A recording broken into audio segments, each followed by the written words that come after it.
It's the 3rd of February. What happened? Just a normal day. I went out to get my son from school and I noticed my bin had been blown across the road, just a small recycling caddy, blown open. So I thought, well, just pop it away in the garden, get it out of the way. And I noticed it had mould around the outside, popped the bin back and put the caddy on top, and then went to collect my son from school. Carried on, had dinner. A couple of hours later, didn't think anything else of it.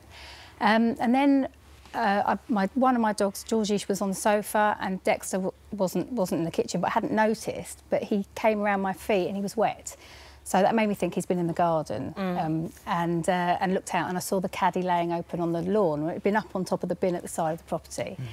So I realised straight away there was something. You know, he was shaking and frothing at the mouth, and I thought he was choking. Actually, that's what my first thought was, but it became very quick. Within a couple of seconds, I realised that he was having a seizure. He was... Well, I didn't really know what the tremors were, but now I know that they're seizures. It got very severe, very quickly. Very quickly, literally within every minute.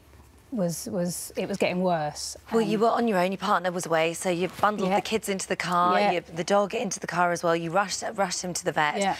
What did they do? Because they cancelled everything, didn't they? Yeah, they were brilliant. I mean, I called them on the way and I was able to say, look, all I've had in my recycling caddy this week is bread. I just tipped it in because it was bread, and I thought it was only bread.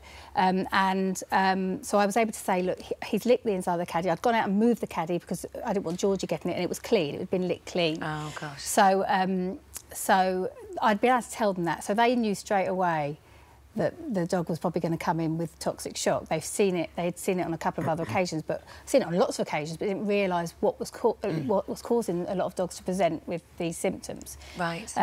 So yeah, they literally cancelled all their appointments and he was put into a coma and then instantly, operated yeah. There was no operation. He was put in a coma because the toxins need to come out of his system, so they have to keep him in a coma for a period of time to allow that to happen. Okay. But we were sent home. We realised at that point it was really very serious. So you're sent home? Sent home. Then you get home, and then you've got your other dog at home, Georgie. Yes. And this all happens again? She was laying on the kitchen floor having seizures as well. So what happened to her? We hadn't seen that Dexter, when he came in, had been sick in our back porch, and she'd eaten his vomit. Oh, gosh. So I thought she was safe because I'd moved the caddy. It was clean anyway, but I moved it all out of the way. But I hadn't spotted that he'd been sick in the panic. So we literally had to whisk him up. My eldest son's 14, and he had to hold the dogs, both dogs, while they were seizuring all the way to the vet. Oh, horrendous. And to play it a second time, it was just like the worst sort of Groundhog Day. Sadly, after the very best efforts, I don't think the vets could have done any more. They were amazing.